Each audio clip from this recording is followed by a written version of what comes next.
জানিয়ে দিব আজকের বাংলার আপডেট সংবাদ। শুরুতেই সংবাদ শিরোনাম।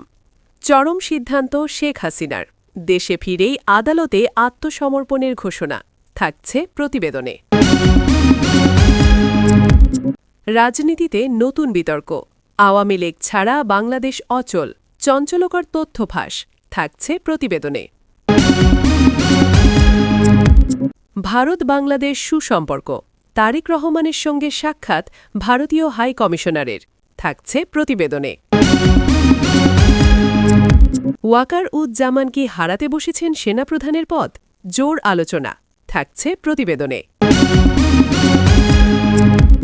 আওয়ামী লীগের কার্যক্রম নিষিদ্ধের অধ্যাদেশ, শেষ মুহূর্তে সময় চাইলেন বিরোধী দলনেতা, স্পিকার বললেন সুযোগ নেই, থাকছে প্রতিবেদনে।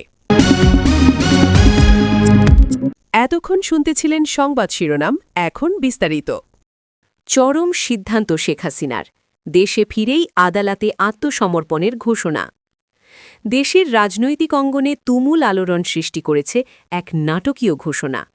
দেশে ফিরেই আদালতে আত্মসমর্পণ করবেন বলে জানিয়েছেন শেখ হাসিনা। এই ঘোষণাকে কেন্দ্র করে শুরু হয়েছে তীব্র আলোচনা, রাজনৈতিক বিশ্লেষণ এবং নানা প্রতিক্রিয়া। বিভিন্ন সূত্রে জানা যাচ্ছে, চলমান রাজনৈতিক অস্থিরতা, মামলা জট এবং আইনি প্রক্রিয়াকে সামনে রেখেই এমন সিদ্ধান্তের ইঙ্গিত দেওয়া হয়েছে।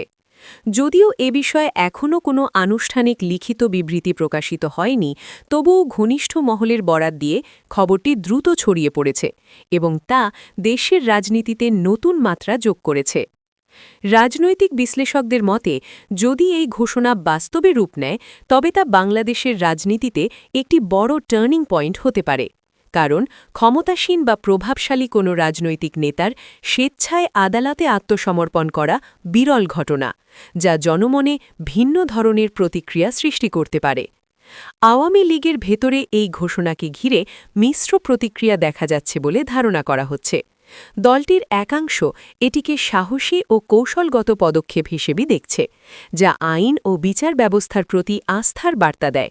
অন্যদিকে কিছু নেতাকর্মী বিষয়টি নিয়ে উদ্বেগও প্রকাশ করছেন, বিশেষ করে এর রাজনৈতিক প্রভাব নিয়ে। বিরোধী রাজনৈতিক শিবির এই ঘটনাকে ভিন্নভাবে ব্যাখ্যা করছে। তাদের মতে, এটি একটি রাজনৈতিক নাটক, যার মাধ্যমে সহানুভূতি অর্জন এবং রাজনৈতিক সুবিধা নেওয়ার চেষ্টা করা হচ্ছে। তারা দাবি করছে, আইনের শাসন প্রতিষ্ঠা করতে হলে শুধু ঘোষণা নয়, প্রকৃত আইনি প্রক্রিয়ার মধ্য দিয়েই যেতে হবে। আইন বিশেষজ্ঞরা বলছেন, আত্মসমর্পণের সিদ্ধান্তের পেছনে আইনি কৌশল থাকতে পারে। কোনো মামলায় আদালতের সামনে হাজির হয়ে জামিন আবেদন করা অথবা বিচার প্রক্রিয়ায় সক্রিয়ভাবে অংশ নেওয়া, এসবই একটি পরিকল্পিত আইনি পদক্ষেপের অংশ হতে পারে। এদিকে সাধারণ জনগণের মধ্যেও বিষয়টি নিয়ে ব্যাপক কৌতূহল তৈরি হয়েছে। সামাজিক যোগাযোগ মাধ্যমে কেউ এটিকে ইতিবাচক পদক্ষেপ হিসেবে দেখছেন, আবার কেউ সন্দেহ প্রকাশ করছেন। ফলে জনমত স্পষ্টভাবে বিভক্ত। রাজনৈতিক পর্যবেক্ষকদের মতে, এই সিদ্ধান্ত বাস্তবায়িত হলে তা শুধু একটি আইনি পদক্ষেপেই সীমাবদ্ধ থাকবে না, বরং এটি দেশের রাজনৈতিক পরিবেশে বড় ধরনের প্রভাব ফেলতে পারে। বিশেষ করে বিরোধী আন্দোলন, দলীয় কৌশল এবং আন্তর্জাতিক পর্যবেক্ষণের ক্ষেত্রেও এর প্রতিফলন দেখা যেতে পারে। আন্তর্জাতিক মহলও বিষয়টি গুরুত্ব সহকারে পর্যবেক্ষণ করতে পারে বলে ধারণা করা হচ্ছে। বাংলাদেশের রাজনৈতিক পরিস্থিতি নিয়ে আগে থেকেই বিভিন্ন দেশের আগ্রহ রয়েছে। এমন একটি পদক্ষেপ আন্তর্জাতিক পর্যায়ে নতুন করে আলোচনার জন্ম দিতে পারে। সব মিলিয়ে শেখ হাসিনার এই কথিত ঘোষণা দেশের রাজনীতিতে নতুন উত্তেজনা তৈরি করেছে। তবে এটি কতটা বাস্তবায়িত হবে এবং এর প্রকৃত উদ্দেশ্য কী, তা এখনও পরিষ্কার নয়।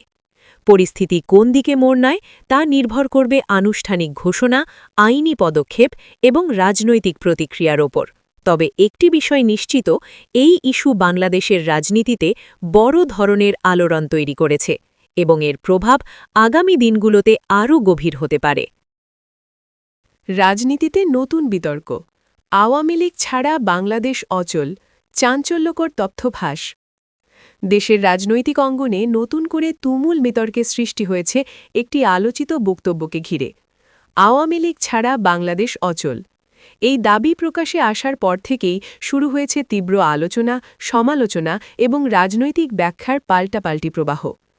বিভিন্ন সূত্রে ছড়িয়ে পড়া তথ্যে বলা হচ্ছে রাষ্ট্র পরিচালনা, প্রশাসনিক কাঠামো এবং রাজনৈতিক অভিজ্ঞতার দিক থেকে আওয়ামী লীগের বিকল্প নেই এমন একটি বিশ্লেষণ অভ্যন্তরীণ পর্যায়ে উঠে এসেছে।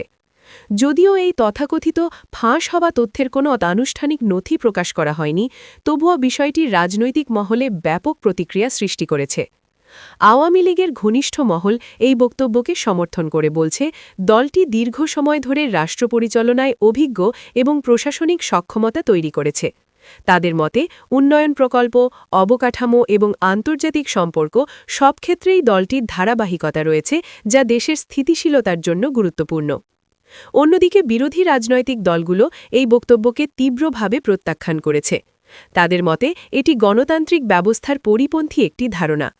বাংলাদেশ ন্যাশনালিস্ট পার্টি সহ অন্যান্য দল বলছে, কোনো এক দল কখনোই একটি দেশের বিকল্প হতে পারে না।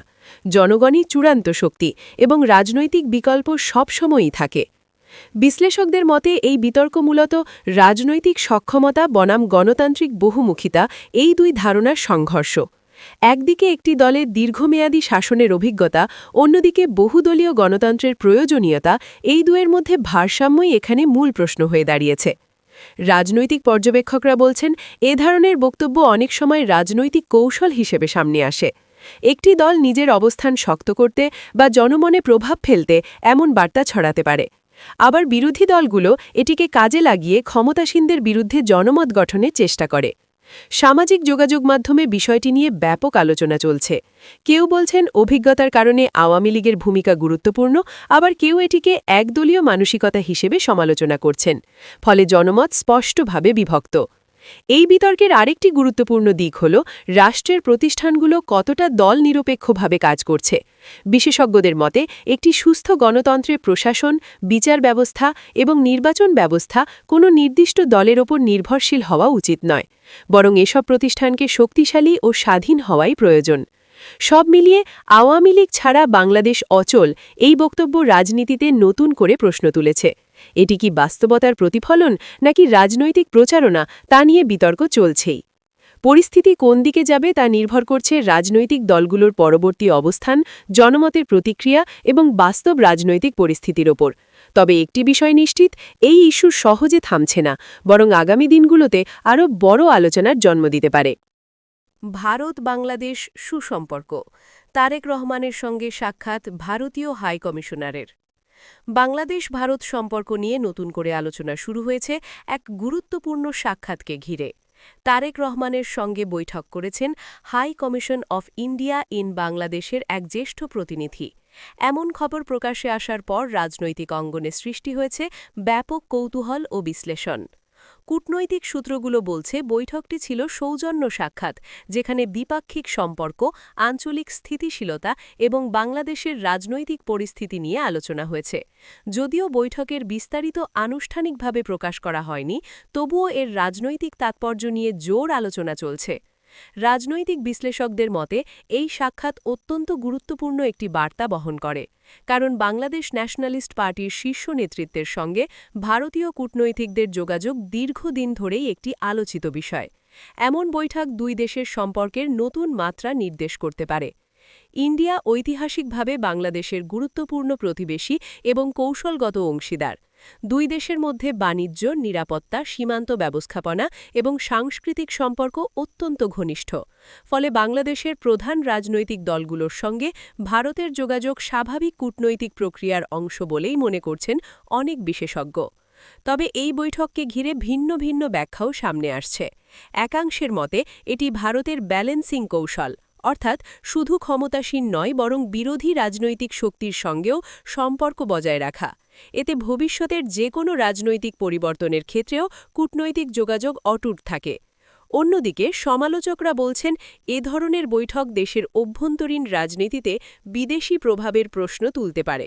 তাদের মতে রাজনৈতিক নেতাদের সঙ্গে কূটনৈতিক যোগাযোগ স্বচ্ছ ও সীমাবদ্ধ হওয়া উচিত, যাতে কোনো ধরনের ভুল বার্তা না যায়। আওয়ামী লীগের ঘনিষ্ঠ মহল বিষয়টি সতর্কভাবে পর্যবেক্ষণ করছে বলে ধারণা করা হচ্ছে। যদিও দলটির পক্ষ থেকে সরাসরি কোনো প্রতিক্রিয়া পাওয়া যায়নি, তবুও রাজনৈতিক মহলে আলোচনা চলছে এটি ভবিষ্যৎ রাজনৈতিক সমীকরণের ইঙ্গিত কিনা। এদিকে বিএনপির ভেতরে এই বৈঠককে ইতিবাচক হিসেবেই দেখা হচ্ছে বলে জানা গেছে।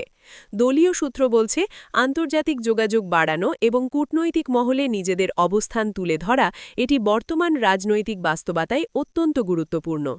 রাজনৈতিক বিশ্লেষকদের মতে এই সাক্ষাৎকে শুধুমাত্র একটি বৈঠক হিসেবে দেখলে ভুল হবে। এটি একটি বৃহত্তর কূটনৈতিক প্রক্রিয়ার অংশ, যেখানে আঞ্চলিক রাজনীতি, নিরাপত্তা এবং অর্থনৈতিক স্বার্থ জড়িয়ে রয়েছে। সব মিলিয়ে তারেক রহমান এবং high commission of India in বাংলাদেশের প্রতিনিধির এই বৈঠক বাংলাদেশ-ভারত সম্পর্কের প্রেক্ষাপটে নতুন করে আলোচনার জন্ম দিয়েছে। এটি ভবিষ্যতের রাজনৈতিক ও কূটনৈতিক ক্ষেত্রে কী প্রভাব ফেলবে তা এখনও স্পষ্ট নয়। তবে একটি বিষয় নিশ্চিত, এ ধরনের যোগাযোগ দুই দেশের সম্পর্কের গতিপথ নির্ধারণে গুরুত্বপূর্ণ ভূমিকা রাখে এবং বাংলাদেশের অভ্যন্তরীণ রাজনীতিতেও এর প্রতিফলন দেখা যেতে পারে। আওয়ামী লীগের কার্যক্রম নিষিদ্ধের অধ্যাদেশ। শেষ মুহূর্তে সময় চাইলেন বিরোধী দলীয় নেতা। স্পিকার বললেন, সুযোগ নেই। দেশের রাজনীতিতে বড় ধরনের আলোড়ন সৃষ্টি করে জাতীয় সংসদে পাশ হয়েছে সন্ত্রাসবিরোধী সংশোধন আইন ২০২৬। এর মাধ্যমে ২০০৯ সালের বিদ্যমান সন্ত্রাসবিরোধী আইনে সংশোধন এনে আওয়ামী লীগের কার্যক্রম নিষিদ্ধ রাখার সিদ্ধান্ত বহাল রাখা হয়েছে। বিলটি সংসদে উত্থাপন করেন স্বরাষ্ট্রমন্ত্রী সালাউদ্দিন আহমেদ এবং কণ্ঠভোটে সর্বসম্মতভাবে তা পাশ হয়। বুধবার সকালে জাতীয় সংসদের অধিবেশনে এই বিলটি দিনের সম্পূরক কার্যসূচির অংশ হিসেবে তোলা হয়। অধিবেশনে সভাপতিত্বকারী স্পিকার হাফিজ উদ্দিন আহমেদ প্রথমে স্বরাষ্ট্রমন্ত্রীকে বিলটি উপস্থাপনের জন্য ফ্লোর দেন। পরে নিয়ম অনুযায়ী আবার বিবেচনার জন্য বিলটি উত্থাপন করা হয়। তবে বিলটির ওপর কোনো দফাওয়ারি সংশোধনী না থাকায় বিস্তারিত আলোচনা ছাড়াই তা পাশের দিকে এগিয়ে যায়। এই প্রক্রিয়ার শেষ পর্যায়ে নাটকীয় পরিস্থিতির সৃষ্টি হয়। বিলটি পাশের প্রস্তাব উত্থাপনের আগে ফ্লোর চান বিরোধী দলীয় নেতা শফিকুর রহমান। স্পিকারের অনুমতি পেয়ে তিনি বলেন, আমরা এই আইনের একটি তুলনামূলক শীট মাত্র ৩-৪ মিনিট আগে হাতে পেয়েছি। এটি সম্পূর্ণভাবে পড়ার সুযোগ হয়নি। আইনটি অত্যন্ত স্পর্শকাতর। আমরা কি একটু সময় পেতে পারি? তার এই অনুরোধের জবাবে স্পিকার স্পষ্টভাবে জানান, সংসদীয় কার্যপ্রণালীর নির্ধারিত সময়সীমার বাইরে এসে আপত্তি জানানোর সুযোগ নেই। তিনি বলেন, আপত্তি জানানোর জন্য একটি নির্দিষ্ট সময় আছে।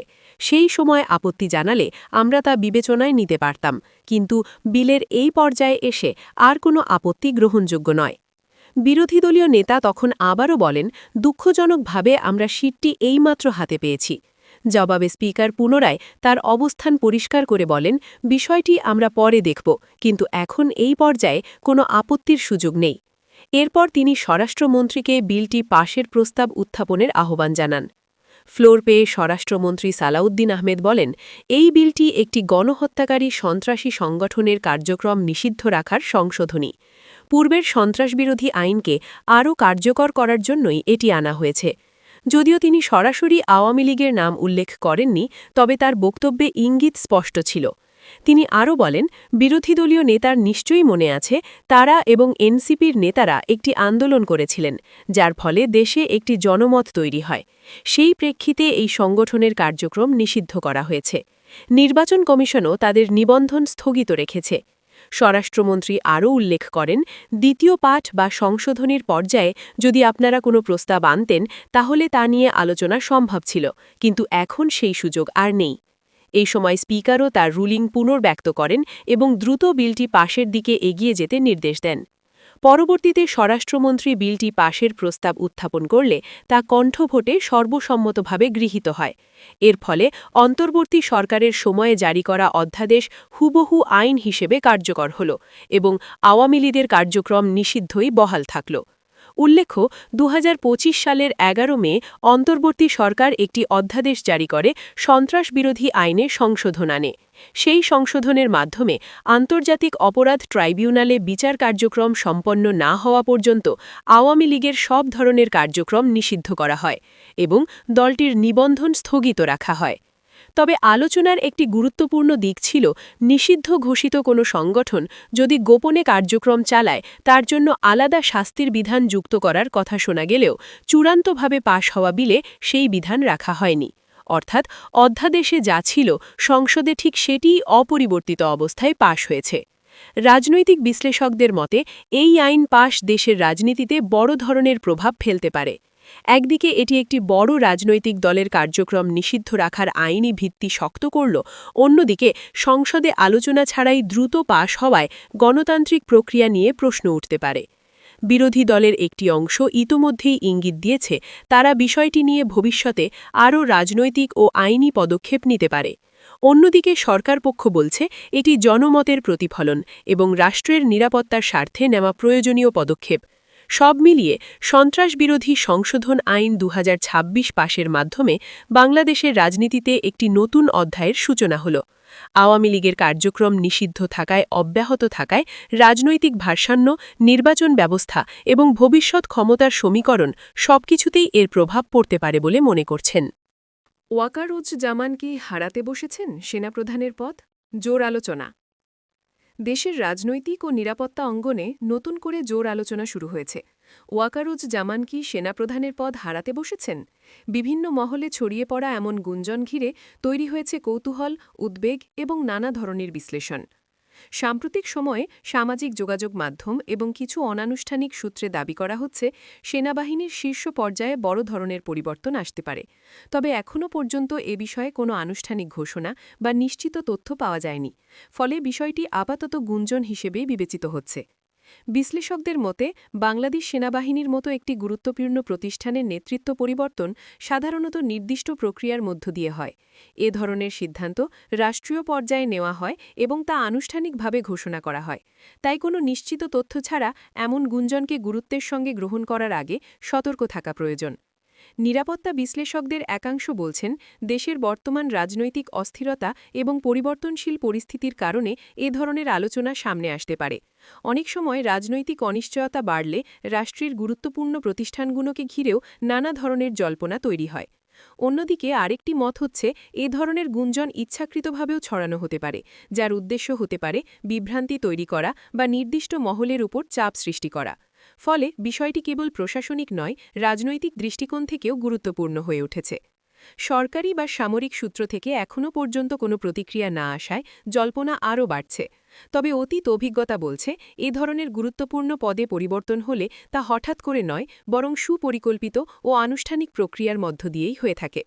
সাধারণ মানুষের মধ্যেও বিষয়টি নিয়ে আগ্রহ তৈরি হয়েছে। কেউ এটিকে সম্ভাব্য বড় পরিবর্তনের ইঙ্গিত হিসেবে দেখছেন, আবার কেউ এটিকে গুজব বলে উড়িয়ে দিচ্ছেন। ফলে জনমত স্পষ্টভাবে বিভক্ত। বিশ্লেষকদের মতে এমন পরিস্থিতিতে সবচেয়ে জরুরি হল নির্ভরযোগ্য তথ্যের ওপর নির্ভর করা। কোনো আনুষ্ঠানিক ঘোষণা না আসা পর্যন্ত এ ধরনের বিষয়কে নিশ্চিত হিসেবে ধরে নেওয়া উচিত নয়। সব মিলিয়ে ওয়াকারুজ্জামানকে ঘিরে সেনাপ্রধানের পদ হারানোর যে আলোচনা চলছে তা এখনও নিশ্চিত নয়। এটি বাস্তব কোনো সিদ্ধান্ত নাকি গুজব তা স্পষ্ট হতে সময় লাগবে। পরিস্থিতি কোন দিকে যাবে তা নির্ভর করছে সরকারের আনুষ্ঠানিক অবস্থান এবং পরবর্তী ঘোষণার ওপর। তবে একটি বিষয় পরিষ্কার, এই ইস্যু দেশের রাজনৈতিক ও নিরাপত্তা অঙ্গনে নতুন করে আলোড়ন তৈরি করেছে।